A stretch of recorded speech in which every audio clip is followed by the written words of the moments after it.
VOA 세계뉴스입니다. 유엔 안전보장이사회는 15일 북한의 단거리 탄도미사일 규탄 성명 도출에 실패했습니다.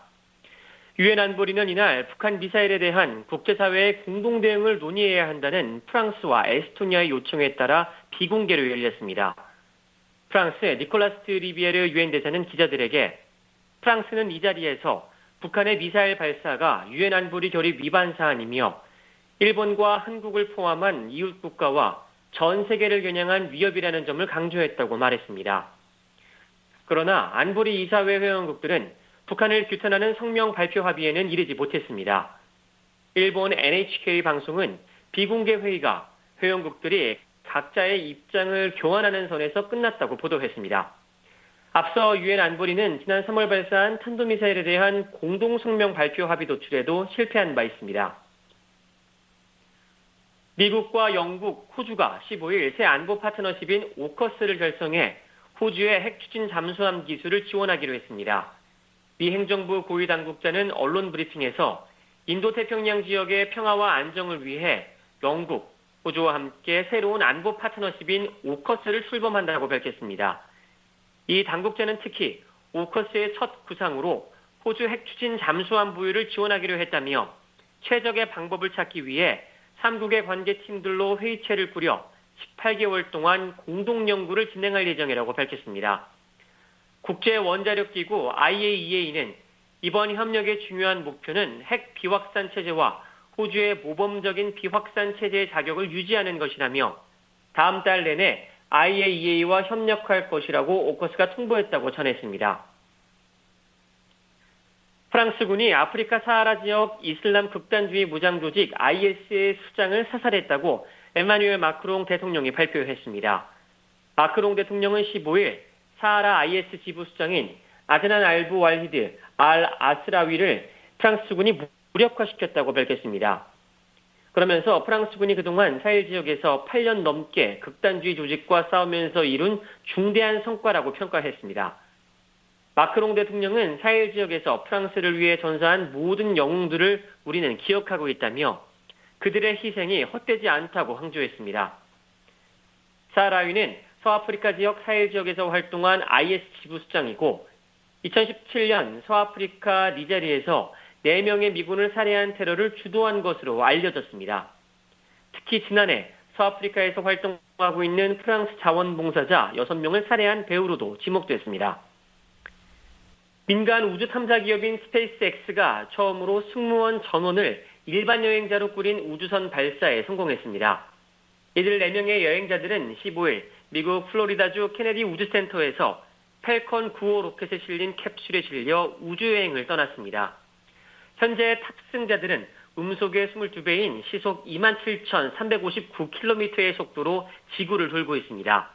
전문 우주인이 탑승하지 않은 채 일반인들로만 구성된 우주여행은 이번이 처음입니다. 이들은 지난 3월 선발된 뒤 6개월 동안 훈련을 받았고 앞으로 사흘간 우주여행을 하면서 다양한 실험을 수행할 예정입니다.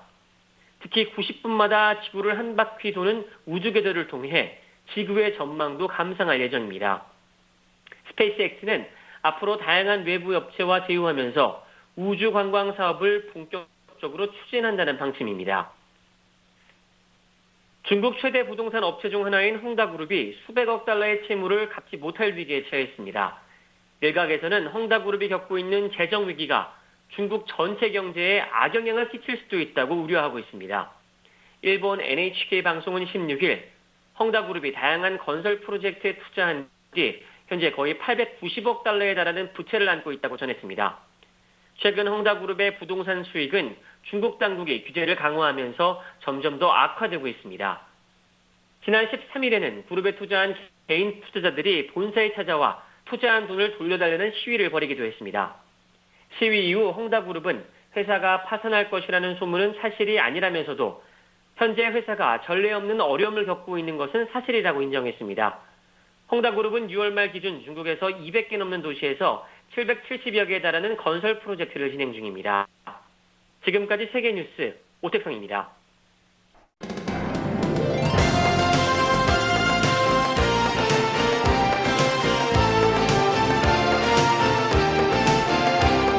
생방송 여기는 워싱턴입니다. 아기들은 걸음마를 시작할 즈음에 기저귀 떼는 훈련을 하죠. 고양이나 강아지의 배변 훈련도 익숙한 얘기인데요. 무 하고 소리를 내는 젖소들이 배변 훈련에 성공했다는 소식이 나와서 눈길을 끕니다. 뉴질랜드 오클랜드 대학의 동물행동 과학자와 독일의 농장동물 생물학 연구소의 공동 연구입니다. 젖소 16마리를 실험구역에 넣었습니다. 우사죠. 우사 한쪽을 바닥 색과 밝기로 구분한 뒤에 그쪽에 가서 소변을 누면 액체로 된 달콤한 먹을거리를 주고 다른 곳에 소변을 하면은 차가운 물을 뿌리는 방법으로 훈련을 했습니다. 실험은 보름간 진행됐는데요. 소마다 각기 배우는 시간은 좀 달랐지만 16마리 가운데 11마리가 소변 구역 가리기에 성공했습니다. 이 성공한 송아지들의 능력을 2살에서 4살 정도 아이들과 비슷했다고 평가했습니다. 자, 젖소를 대상으로 왜 이런 연구를 했을까요? 요즘 세계적 문제인 기후변화를 대비하는 연구였습니다. 지구온난화의 주 요인이 되는 메탄가스를 만들어내는 소의 방귀나 트림은 조절할 수가 없지만 질소 함량도 높고 또 대변과 섞이면 암모니아를 만들어내서 결국 수질오염, 공기 속 오염물질을 야기하는 이 소의 소변을 사전에 좀 관리할 수 없을까 하는 생각에서 시작된 연구였습니다. 소 한 마리가 배출하는 소변량이 하루 30리터 정도입니다. 토양으로 흡수된 소의 소변으로 만들어지는 아산화 질소는 이산화탄소보다 300배나 더 강력한 온실 가스입니다. 연구자들은 이번 실험에 사용한 소 전용 화장실에 물루라는 이름을 붙였습니다. 생방송 여기는 워싱턴입니다. 저는 도성민이고요. 생생하고 정확한 미국 소식, 세계 소식 전해드립니다. 지구촌 오늘 아메리카 나우에 이어서 시사상식 ABC 오늘의 시사용어는 올해 미국 정보당국이 이것의 존재를 인정한다는 보고서를 발표해서 화제였습니다. 미확인 비행물체 UFO이고요. 주간 프로그램 인물 아메리카에서는 미국 노동해방운동 역사의 큰 인물입니다. 비밀 조직망을 통해서 노예들을 탈출시킨 해리엇 터브먼을 소개해드립니다.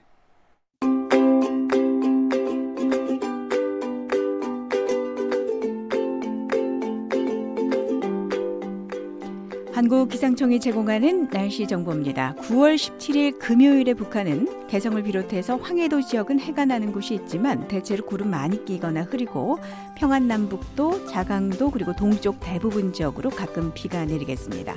비의 양은 5에서 20mm 정도입니다.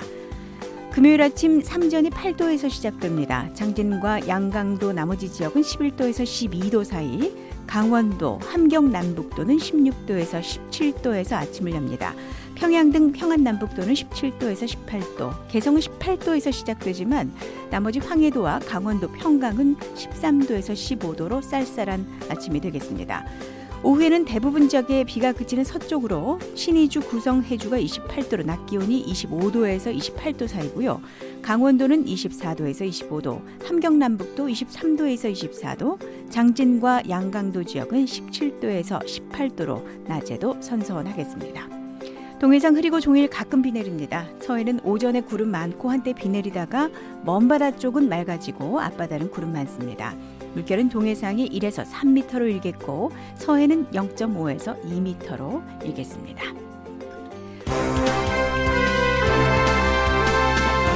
살아있는 뉴스, 손에 잡히는 뉴스, 생방송 여기는 워싱턴입니다.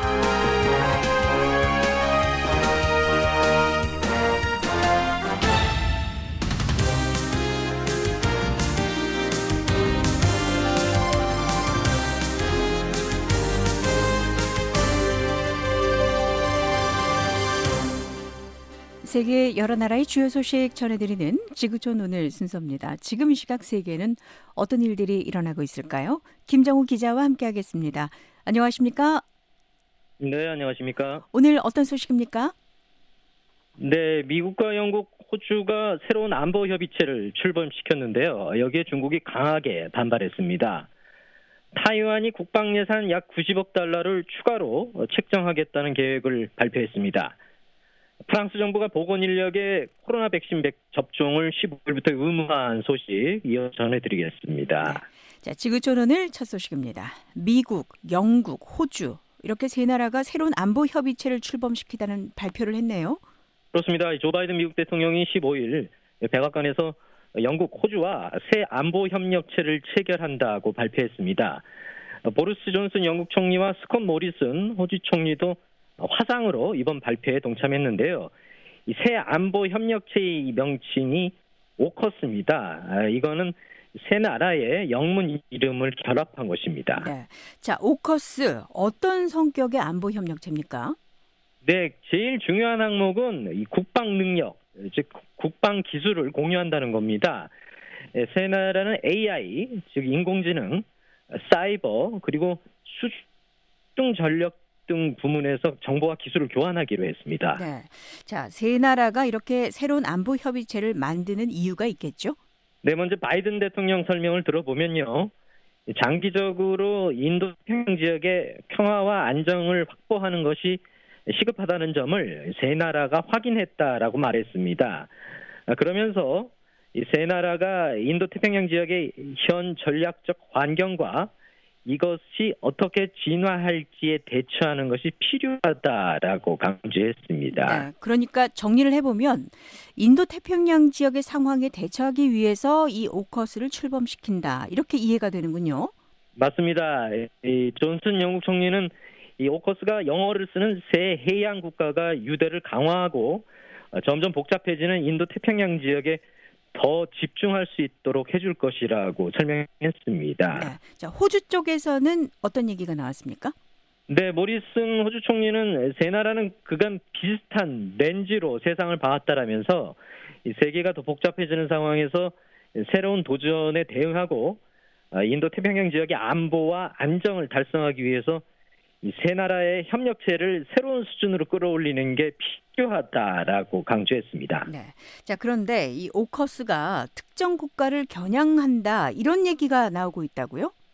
네, 언론들과 대부분의 전문가는 이 새로 출범하는 오커스가 분명하게 중국을 견제하기 위한 것이다라고 분석했는데요.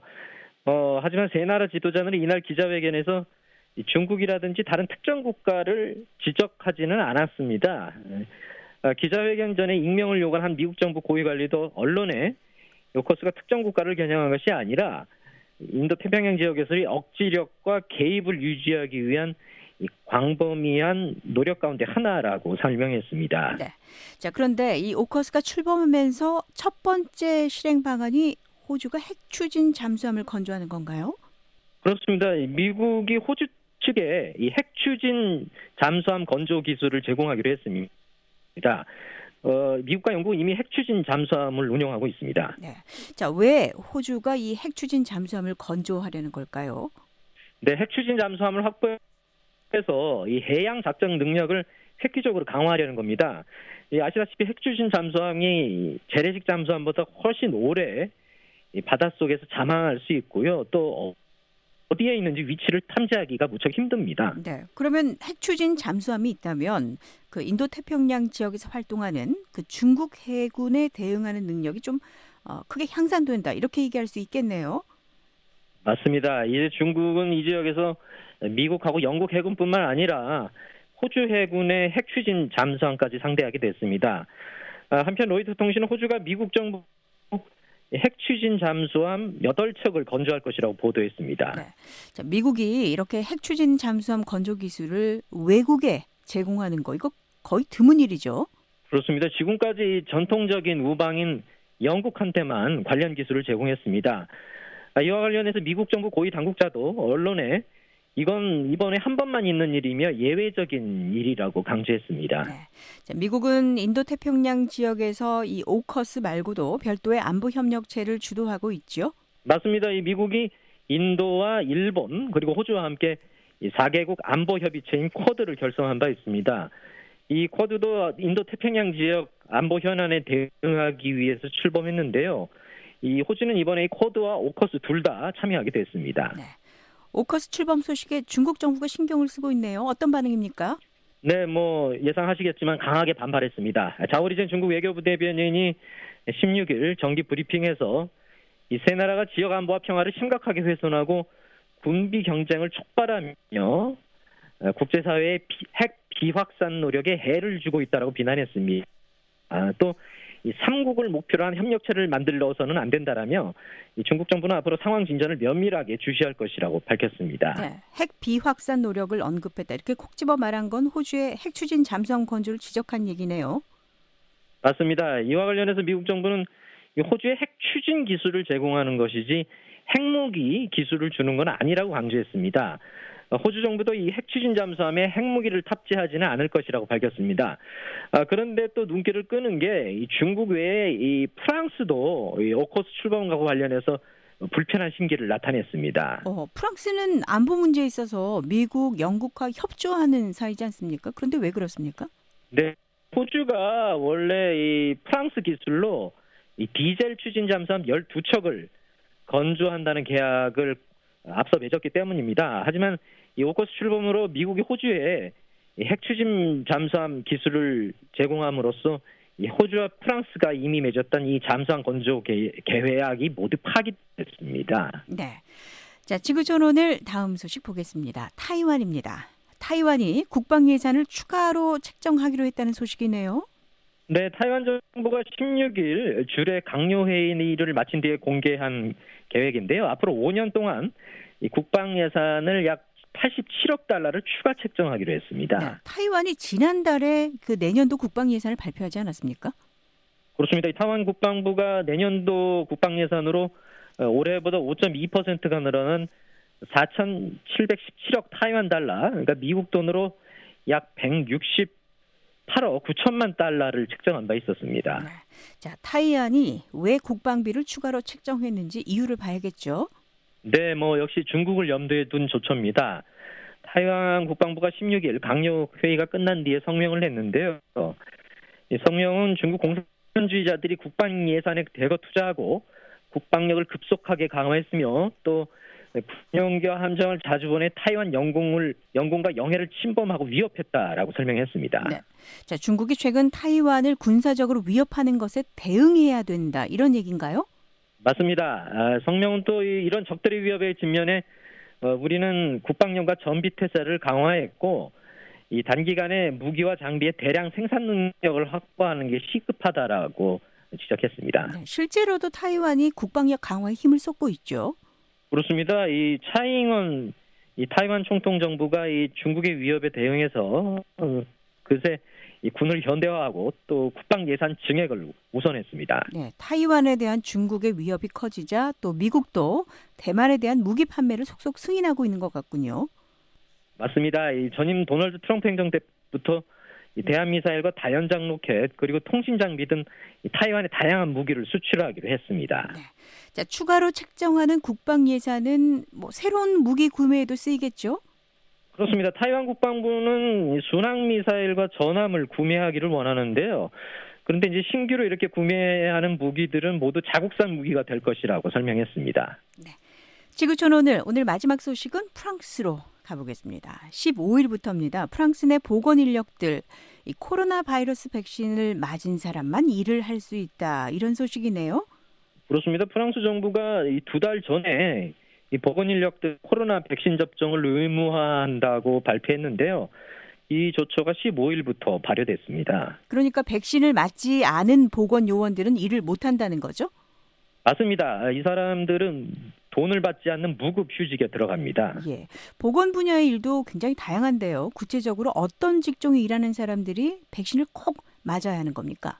네, 병원에서 일하는 사람들, 구급차 기사, 양로원 직원, 개인 병원 의사들, 소방관들, 그리고 집에서 노인들이나 병자들을 돌보는 사람 등입니다. 네, 이런 직종에 있는 사람들이 얼마나 많습니까? 네, 프랑스 안에서 약 270만 명에 달한다는데요. 이들은 일을 하려면 일단 최소한 한 번은 코로나 바이러스 백신을 맞았다는 사실을 제출해야 합니다. 네, 그럼 이 가운데 아직 백신을 맞지 않은 사람들은 비율이 어느 정도고요? 아직 수만 명이 백신을 접종하지 않은 것으로 알려졌습니다. 지난주에 나온 자료를 보면요. 병원 인력 중에는 12%, 개인 병원 의사가 약 6%, 그리고 구급차 요원 가운데는 13%가 미접종 상태입니다. 네. 자, 근로자들이 참가하고 있는 노동조합이 있을 텐데요. 노동조합 쪽에서는 이 조처에 어떻게 반응합니까? 네, 공공부문 최대 노조죠. 노동총연맹은 많은 보건인력과 개업 의사들이 손을 놓으면 재앙이 발생할 것이라고 경고했습니다. 이런 가운데 이 프랑스 남부의 몽텔리마시에 있는 이 한 병원에서는 이 코로나 백신을 맞은 마취과 의사들이 부족해서 이 다음 주에 잡혀있던 수술 수십 건이 취소됐다고 합니다. 네. 코로나 백신을 맞을지 말지는 뭐 자유선택입니다만 지금 사안이 심각해서요. 안전을 위해서 아주 필수적인 조치로 보고 있는데 자, 프랑스 보건 인력 중에 백신에 접종하지 않는 사람들 어떤 이유라고 얘기합니까? 네, 정부가 백신 접종을 강제하는 것에 반대하거나 아니면 백신의 부작용을 우려한다는 겁니다. 이들 가운데 일부는 최근 프랑스 곳곳에서 벌어진 이 백신 접종 의무화 반대 시위에 참여하기도 했습니다. 네. 자, 수요일 15일부터 백신 접종이 의무화됐습니다. 자, 실제로 이에 따르지 않아서 무급휴직에 들어간 사람들이 있습니까? 네, 언론 보도를 보면요. 올리비에 베랑 프랑스 보건장관은 약 3천 명이 무급휴직에 들어갔다고 16일 밝혔습니다. 네. 자, 이런 가운데 이웃나라죠. 영국에서는 아이들에게도 코로나 백신을 접종하기로 했다는 소식이죠. 네, 영국 정부가 이 최고 의료 책임자들 권고를 받아들여서 12세에서 15세 사이 아이들에게 화이자 백신을 한 번 접종하기로 결정했습니다. 이런 가운데 또 카리브해에 있는 나라 쿠바는 2세 이상 아이들에게 자국산 코로나 백신을 접종하기로 해서 눈길을 끌고 있습니다. 네. 지구촌 오늘 여기까지 됐습니다. 김정우 기자였습니다.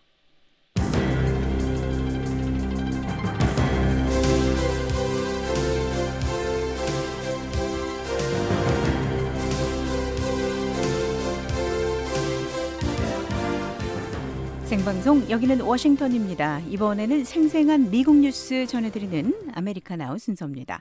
김현숙 기자와 함께하겠습니다. 어서 오십시오. 네, 안녕하십니까? 오늘 어떤 소식인가요? 네, 미국이 해외 입국자들에 대해 백신 접종 증명과 접촉자 추적 정보를 요구하는 방안을 검토 중입니다. 미국의 우주 탐사 기업인 스페이스X가 역사상 최초로 민간인만 태운 우주 관광 우주선을 발사했습니다.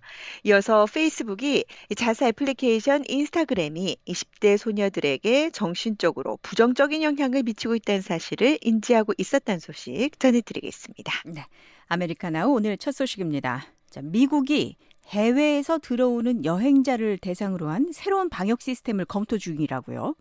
네, 미국이 앞으로 이 해외 여행자들의 입국 제한을 완화하되 여행객들의 미국 내 접촉자 추적을 요구하는 이 새로운 해외 여행 시스템을 개발 중이라고 백악관 당국자가 밝혔습니다. 그러니까 해외에서 들어오는 여행객이 코로나 감염에 노출될 경우 그러니까 미국 안에서 누구를 만났는지 추적할 수 있도록 하겠다 이런 얘기인가요?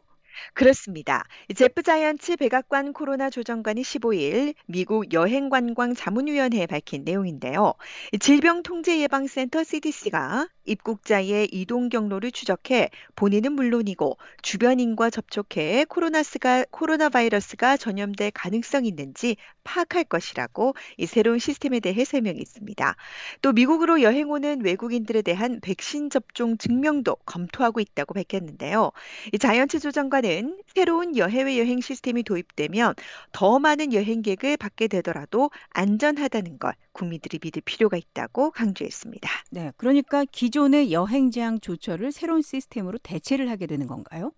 그렇습니다. 이 사실 여행자의 입국 시 백신을 요구하는 방안은 이미 논의 중이었던 걸로 알려졌습니다. 이 로이터 통신은 지난 8월 초 백악관이 해당 사안을 검토하고 있다고 처음으로 보도했고요. 이후 백악관은 외국인 방문객에 대한 예방 접종을 고려 중이라고 밝힌 바 있습니다. 예, 그러면 새로운 시스템은 언제부터 본격적으로 시행에 들어가는 겁니까?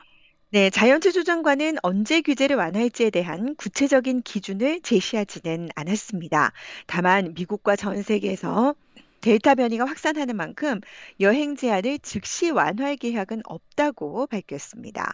자, 이날 회의에 참석한 지나 레이몬드 상무장관도 이 코로나 감염 사례 급격한 증가가 국제 여행 제한 해제를 가로막고 있다라고 밝혔는데요. 이 여행 제한을 해제하기 앞서서 일단 전 국민의 백신 접종 등 이 국내 상황을 더 잘 관리해야 한다고 강조했습니다. 네. 그러니까 결국 새로운 여행 시스템을 도입하는 것도 백신 접종이 최대 관건이네요. 맞습니다. 이 자이언트 조정관은 백신 접종률은 미국 국내는 물론 다른 나라에서도 중요하다며 이 항공사를 비롯한 여행업계도 직원의 백신 의무 접종을 서둘러야 한다고 촉구했습니다. 네. 자, 지금 미국이 시행하고 있는 여행 제한 조처는 어떤 내용입니까? 네, 이 미국은 코로나 확산을 막기 위해서 특정 국가의 여행자들의 미국 입국을 제한하고 있는데요. 지난해 1월 중국을 시작으로 이란과 영국, 유럽 내 26개 국가, 브라질 등에 체류한 이 비미국인에 대해 외국인의 입국을 금지하고 있습니다. 네. 자, 정부 조처에 대한 비판적인 목소리도 있다고요? 예, 미국의 금지 목록 가운데는 이 코로나 감염률이 진짜 높은 국가가 누락돼 있거나 반면 팬데믹을 잘 통제하는 국가는 명단에 포함돼 있어서 기준이 타당하지 않다는 비판이 있습니다. 또 일부 업계에서는 바이든 행정부가 여행 제한을 몇 달 또는 내년까지 해제하지 않을 것이라는 그런 또 우려의 목소리를 내고도 있습니다. 네. 자, 그런데요, 이런 그 새로운 시스템이라는 것이 외국인에 대한 그 미국 안에서의 추적을 하는 것인데 이 네. 부분에 대한 법적인 문제는 없습니까? 예, 지난해 도널드 트럼프 행정부는 이 사생활 침해 문제를 우려해서 항공사들이 이 미국행 국제선 승객의 접촉자 추적 정보를 수집하는 걸 차단한 바 있습니다. 하지만 자연추 조정관은 제한을 해제하는 것이 안전해졌을 때 새로운 시스템을 가동할 준비가 돼 있다고 강조했습니다. 네. 자, 그런가 하면 이민국에 비자를 신청하는 데 있어서도 코로나 관련 항목이 추가된다고요? 예, 다음 달 1일부터 영주권을 비롯한 이민 비자를 신청할 때 코로나 백신 접종 기록을 제출해야 합니다. 이민 관련 비자를 신청하려면 의료 검사 기록이 필요한데요. 미 질병통제예방센터 CDC는 최근 비자 신청 시 제출하는 건강검진 서류 I-693에 이 각종 백신 접종 기록을 포함해 코로나 백신 접종 기록도 추가하는 새 규정을 발표했습니다. 예. 이민 비자 신청자의 백신 접종도 의무화를 하는 거네요. 맞습니다. 이 코로나 팬데믹이 완전히 종식될 때까지 이 새로운 규정이 적용되는데요. 다만 접종 가능 연령이 아닌 어린이나 신청자의 이 건강상의 문제 또는 종교적 도덕적 신념에 따라서 면제를 요청할 수는 있습니다. CDC는 이민 서비스국이 면제 여부를 결정할 것이라며 만약 타당한 이유 없이 백신 접종을 거부하면 미국 입국이나 비자 발급이 거부 또는 지연될 수 있다고 밝혔습니다. 아메리카나우 다음 소식입니다. 자, 역사적인 일이죠. 민간 우주 관광에 있어서 또 다른 최초 기록이 세워졌습니다. 예, 미국의 우주 탐사 기업 스페이스X가 인류 역사상 최초로 민간인만 태운 우주 관광 우주선을 발사하는 데 성공했습니다. 15일 오후 8시 3분 이 플로리다주 케이프 커네버럴 케네디 우주센터에서 민간인 탑승객을 세운 스페이스X의 우주선 크루 드래건이 성공적으로 날아올랐습니다. 네. 자, 민간인들이 우주 관광에 나선 것 자체는 최초는 아니죠? 예, 앞서 지난 7월 11일 우주 탐사 기업 버진 갤럭틱의 리처드 브랜슨 버진 그룹 회장이 최초의 우주 관광 비행에 성공했고요. 9일 후 아마존의 창업자이자 억만장자인 제프 베이조스 씨는 자신이 세운 우주 기업 블루 오리진의 우주선을 타고 우주 여행에 나선 바 있습니다. 하지만 인스퍼레이션 4라는 이름이 붙은 이번 이 우주 관광에는 우주 전문 비행사나 우주 탐사 기업 관계자가 없이 일반 시민 4명만 우주선에 탑승했다는 점에서 우주 관광 사업에 있어 큰 진전이라는 평가가 나오고 있습니다. 네, 그렇죠. 이번 우주 관광이 앞선 비행들과 다른 점이 있어서 이게 주목을 받는 거죠. 네, 앞선 여행들은 단 몇 분간 우주에서 이 극미 중력 상태를 체험하는 저궤도 비행이었습니다. 이 버진 갤럭틱은 이 상공 86km까지, 또 블루 오리진은 우주 경계선인 고도 100km의 카르만 라인을 넘어서 약 106km까지 올라갔다 내려왔는데요. 하지만 이 스페이스X의 우주선은 국제 우주 정거장보다도 더 높은 575km 궤도에 올랐고요. 사흘간 지구 궤도를 비행하게 됩니다. 이번 비행에 어떤 사람들이 우주선에 탔을까 궁금합니다. 예, 우선 이 4명의 좌석을 모두 구입한 사람은 신용카드 결제 처리 업체인 시프트4 페이먼트 창업자 제러드 아이잭먼 CEO입니다. 이 아이잭먼 CEO는 38살의 청년 사업가로 우주 여행에 나선 세 번째 억만장자의 이름을 올렸는데요. 이 아이잭먼 CEO는 소아암 전문 병원인 세인트 주드 아동 연구병원 기금 모금 활동의 일환으로 이번 비행에 참석했다고 합니다. 이 아이잭먼 CEO는 지난 2월 스페이스X의 크루드래건의 좌석 4개를 통째로 구매했는데 이 비용을 얼마로 냈는지는 알려지지 네. 않았습니다. 자, 아이잭맨 CEO와 동승한 사람들도 궁금합니다. 네, 이 세인트 주드 병원에서 치료를 받고 지금은 이 병원의 간호사가 된 헤일리 아르세노 씨가 함께 했는데요. 29살의 여성인 아르세노 씨는 암으로 다리를 잃어서 의족을 하고 있기 때문에 만약 비행에 성공하면 우주에 간 최연소 미국인이자 의족을 착용한 최초의 우주인이 됩니다. 이외에 이라크 참전 용사 출신으로 로키드 마틴사의 데이터 기술자인 크리스 샘브로스키 씨, 그리고 애리조나 커뮤니티 대학 강사인 시안 프로턱 씨가 함께 했는데요. 이 프로턱 씨는 사상 첫 흑인 여성으로 우주를 비행하는 기록을 세우게 됐습니다. 네, 여기저기 최초의 기록이 많네요. 네. 자, 그런데 이렇게 다른 직종에 있는 사람들이요. 어떻게 우주 비행사, 과학자들 없이 동승하지 않고 우주 여행을 할 수 있는 겁니까? 네, 이 크루드래건은 완전 자동화 프로그램으로 운행하기 때문에 우주선에 탑승한 민간인들이 우주선을 직접 조종할 필요는 없다고 합니다. 하지만 비상사태를 대비해서 이 탑승자들은 자신들의 본업을 잠시 접고 약 6개월 동안 집중 비행 훈련을 받았다고 네. 합니다. 사흘 동안 지구 궤도를 도는 건데 뭘 하고 지낼지도 궁금합니다. 수행 과제도 있습니까?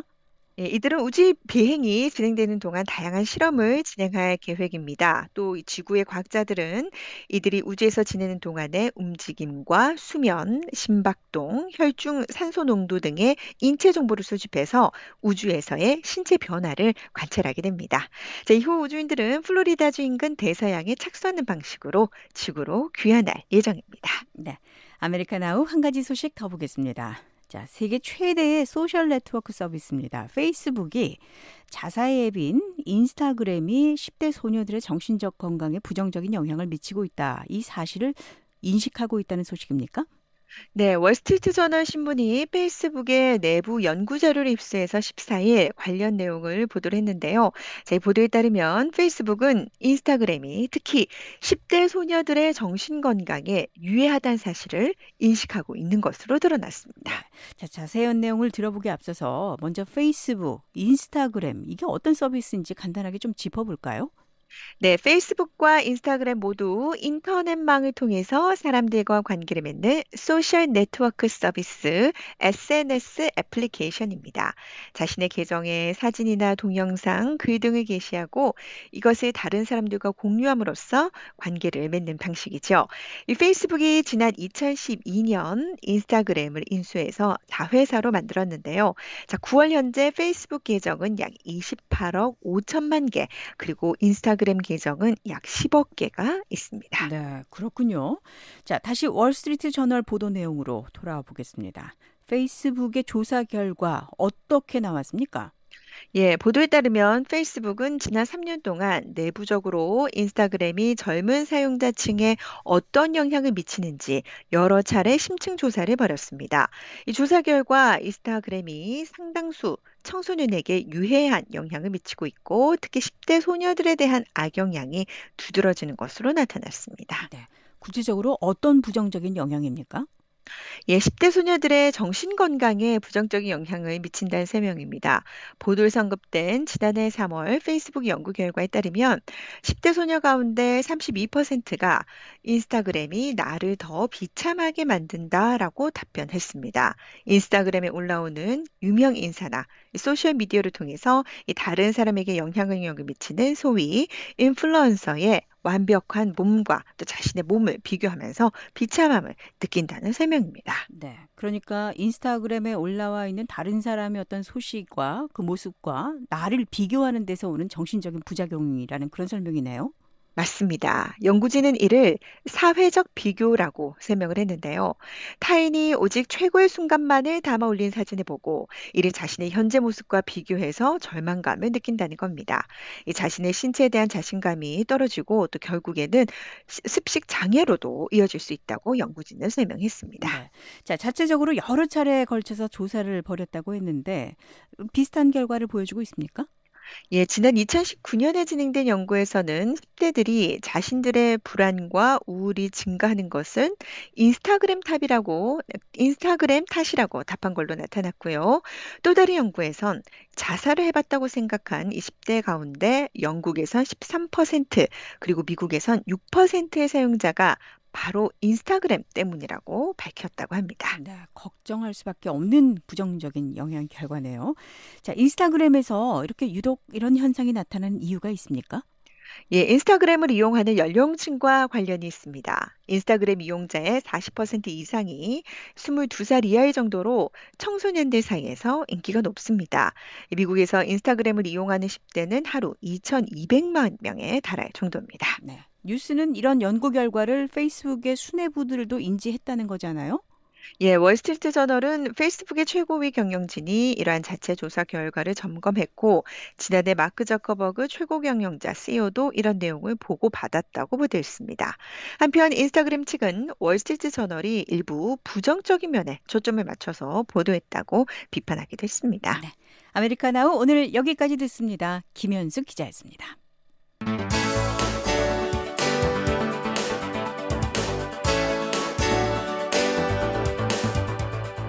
미국 정보당국이 올해 미확인 비행물체, 즉 UFO의 존재를 인정한다는 보고서를 발표했습니다. 이 보고서는 UFO가 국가 안보에 위협이 될 수 있다고 지적했습니다. 시사상식 ABC, 오늘은 UFO에 관해서 알아보겠습니다. 김정우 기자입니다.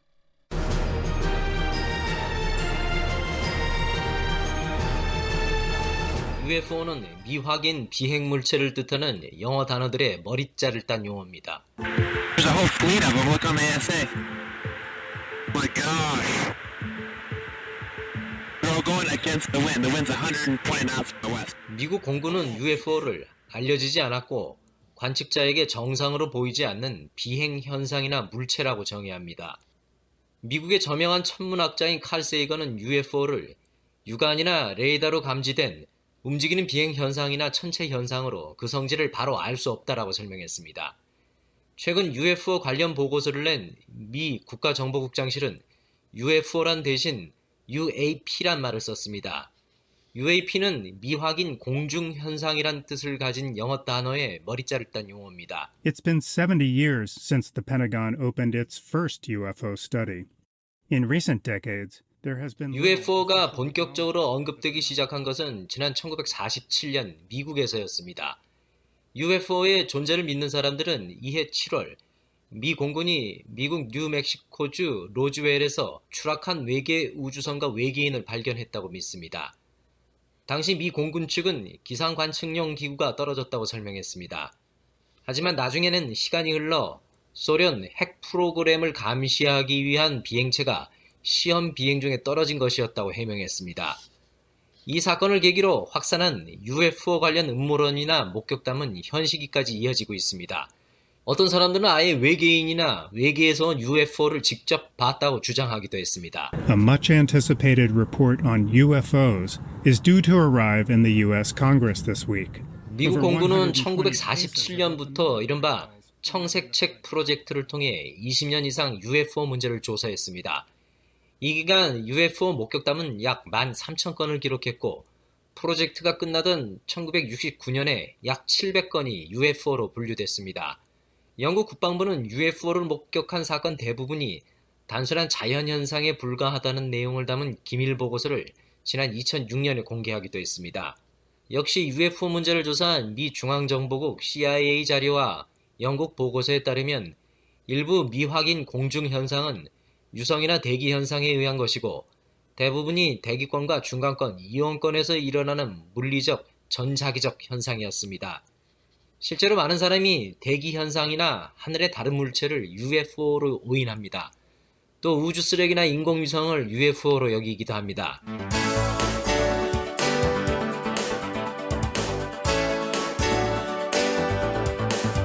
네, 시사상식 ABC 오늘은 UFO에 관해 알아봤습니다. 지금까지 김정우였습니다. 미국이 보입니다. 세상이 열립니다. 생방송, 여기는 워싱턴입니다.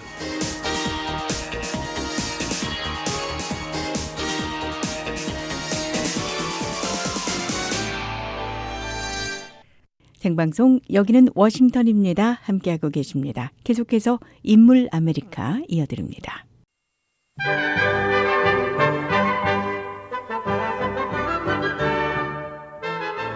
여러분 안녕하십니까? 여러 분야에서 미국 역사의 한 페이지를 장식했던 사람들의 이야기를 들어보는 인물 아메리카 시간입니다. 노시창입니다. 이은경입니다. 에이브러햄 링컨 대통령은 남북전쟁 중이던 1863년 1월 1일 노예 해방을 선언했습니다. 미국의 노예 해방은 수많은 사람들의 피와 땀 그리고 우여곡절 끝에 얻어졌습니다. 노예를 속박에서 풀어내기 위해 일생을 바친 사람들 가운데는 지하철도의 차장이라고 불리우는 한 여성도 빼놓을 수 없습니다. 비밀 조직망을 통해 수많은 노예들을 탈출시킨 해리엇 터브먼입니다. 해리엇 터프먼은 이곳 워싱턴 DC와 인접한 메릴랜드주에서 노예로 태어났습니다. 해리엇은 목숨을 걸고 대농장에서 일하는 수백 명의 노예와 그 가족들을 비밀 연결망을 통해 북부 지역 자유로운 곳으로 탈출시켰습니다. 그 연결망은 지하철도, 노예를 인도한 해리엇은 차장이라는 별명으로 불리웠습니다. 해리엇의 출생일이 언제인지는 알 수 없습니다. 다만 1820년에서 1825년 사이에 태어났을 것으로 추정되고 있을 뿐입니다. 해리엇은 메릴랜드주 도체스터 카운티에 있는 노예 가정에서 9남매 중 한 명으로 태어났습니다. 어머니 해리엇 릿 그린은 부엌 노예였고 아버지 벤 로스는 목재소 노예였습니다. 본래 이름이 아라민타였던 해리엇은 민티라는 별명을 갖고 있었습니다. 아라민타는 결혼 무렵 어머니의 이름을 따서 해리엇으로 바꾼 것으로 추정됩니다. 당시 노예들은 많은 폭력에 시달리며 살았습니다. 해리엇과 그의 가족에게도 신체적인 폭력은 일과처럼 반복됐습니다. 해리엇은 5살 때 다른 곳에 아이를 봐주도록 잠시 보내졌습니다. 어느 날 아이가 울자 그 집 주인은 해리엇을 채찍으로 연달아쳐 심한 상처를 입혔고 그녀는 일생 동안 흉터를 안고 살았습니다. 10대 시절 어느 날 해리엇은 식료품 상점에 물건을 전달하러 가는 길에 우연히 농장을 빠져나온 한 노예를 만나게 됐습니다. 그 노예의 감시원은 해리엇이 탈출을 부추겼다며 2파운드짜리 물건을 그녀의 머리에 집어던졌습니다.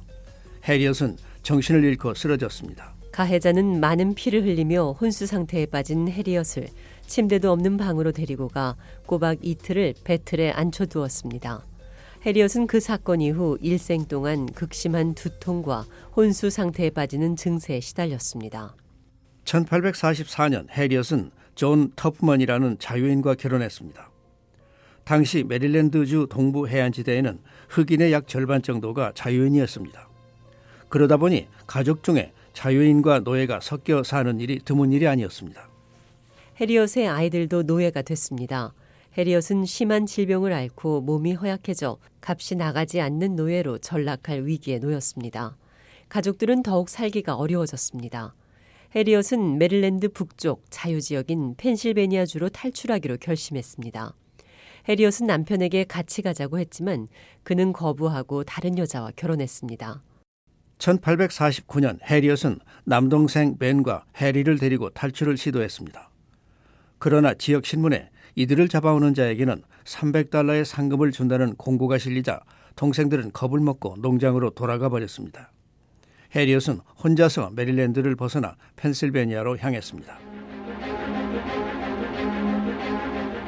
해리엇은 약 145km에 달하는 은밀한 길을 걸어 주 경계선을 넘었습니다.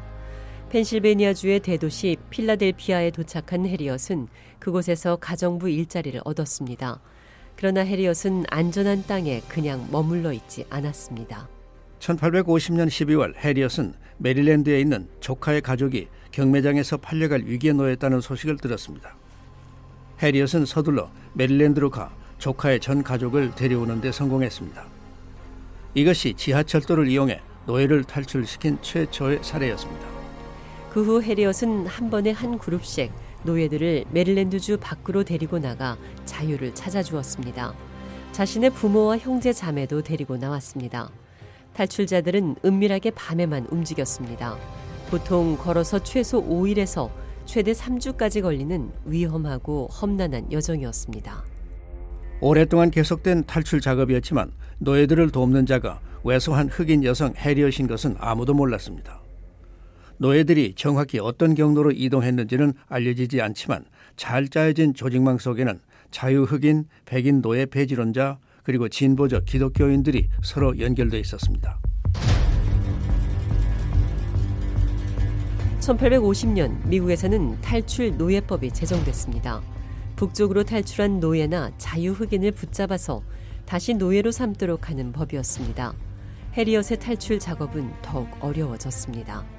이제는 노예를 메릴랜드 북쪽이 아니라 더 멀리 캐나다까지 보내야 했기 때문입니다. 밤을 이용해야 했기 때문에 탈출 시기도 밤이 긴 봄과 가을을 택했습니다.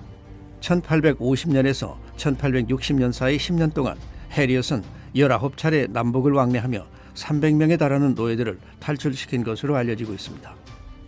그런 일로 해리엇은 모세라는 별명을 얻었습니다. 300명이라는 숫자가 과장된 것이라는 주장도 있지만 그가 직접 인솔해 자유를 찾아준 노예만도 연로한 자신의 부모를 포함해 최소한 70명에 달했으니 결코 그 숫자가 적은 것은 아니었습니다. 다른 노예들에게는 어떤 경로로 탈출을 하라고 지침을 주었습니다. 해리엇은 자신의 기차가 한 번도 탈선한 적이 없으며 단 한 명의 승객도 잃지 않았다고 회고했습니다. 1861년 남북전쟁이 벌어지자 해리엇은 노예제를 반대하는 북군을 위해 여러 가지 활동을 전개했습니다. 그는 군부대에서 요리사와 간호사로 일했습니다.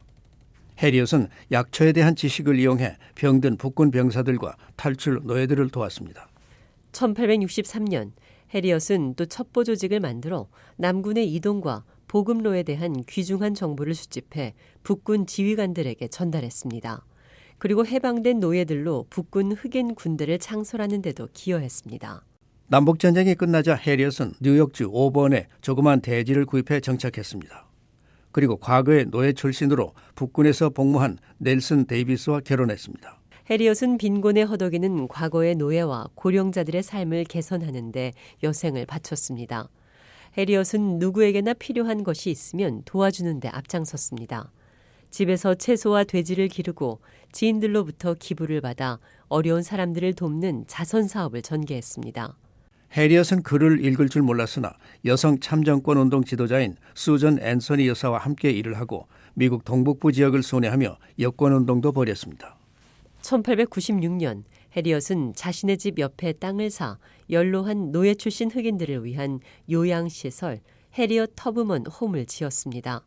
해리엇은 어렸을 때 다친 머리 때문에 늘 극심한 통증에 시달렸습니다.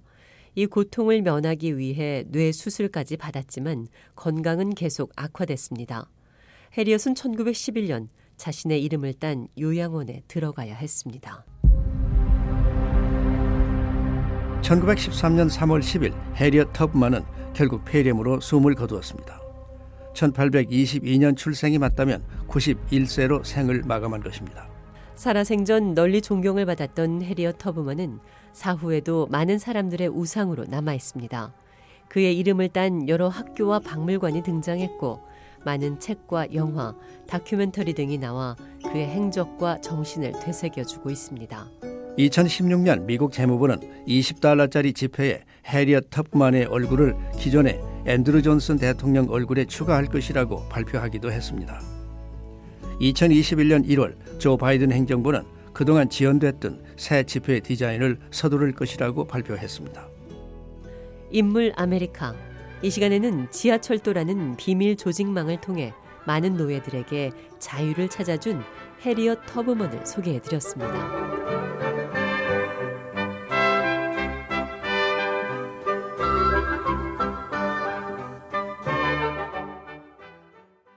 생방송 여기는 워싱턴입니다. 계속해서 회화와 문법을 동시에 공부하는 Everyday English, VOA 매일 영어가 이어집니다.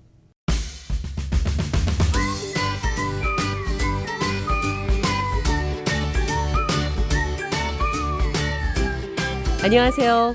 회화와 문법을 동시에 공부하는 Everyday English, VOA 매일 영어 진행의 이은경입니다. 오늘은 어떤 것에 대해 후회할 때 미국인들이 흔히 쓰는 should have 표현에 대해 알아보도록 하겠습니다. Can you think of something recent that you regret doing or not doing? 여러분은 요즘 해서 또는 하지 않아서 후회한 일을 생각할 수 있습니까? I can. Today, for example, I left my clothes outside to dry all day. 저는 할 수 있습니다. 예를 들어 오늘 저는 옷을 말리려고 온종일 밖에 두었습니다. At first, it was sunny, but then it started pouring and the clothes got soaked. 처음엔 맑았습니다. 하지만 그 다음에 비가 쏟아지기 시작했고 옷들이 젖어버렸습니다. I should have taken the clothes down sooner. 저는 더 빨리 옷을 걷어들였어야 했습니다. We use the phrase I should have to say that something did not happen, but we wish it had happened. 우리는 어떤 일이 일어나지 않았지만 일어났었길 바랄 때 I should have 라는 표현을 사용합니다. We can use this phrase to talk about almost any kind of regret, big or small. 크든 작든 거의 모든 종류의 후회를 표현할 때 이 구절을 사용할 수 있습니다. 문장 구조는 I should have 플러스 과거 분사입니다. 저는 take의 과거 분사 형태인 taken을 썼습니다.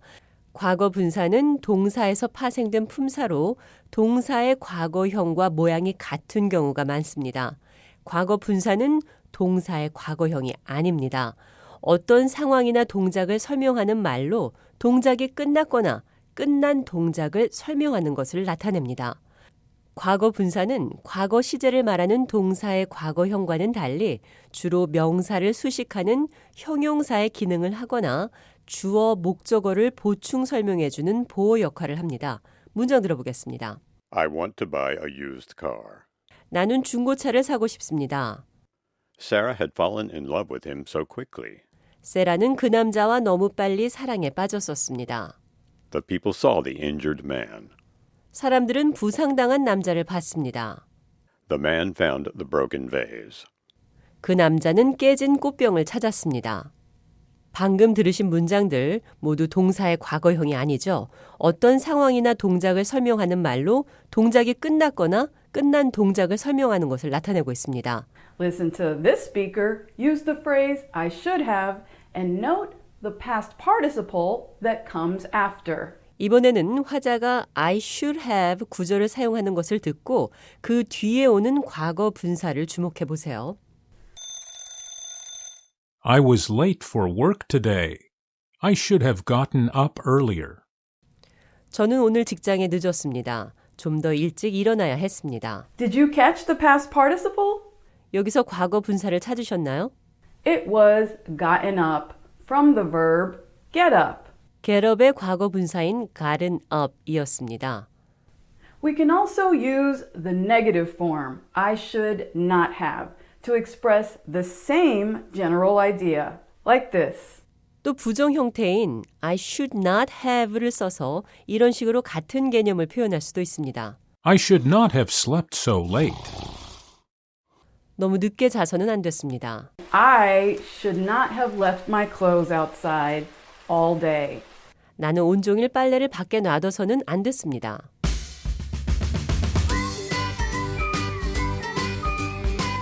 Everyday English, VOA 매일 영어. 오늘은 어떤 것에 대해 후회할 때 미국인들이 흔히 쓰는 I should have 표현 살펴봤습니다. 생방송 여기는 워싱턴입니다. 오늘 준비한 소식은 여기까지입니다. 계속해서 세계 뉴스와 워싱턴 뉴스 광장이 이어집니다. 진행의 도성문이었습니다. 함께해 주신 여러분 고맙습니다.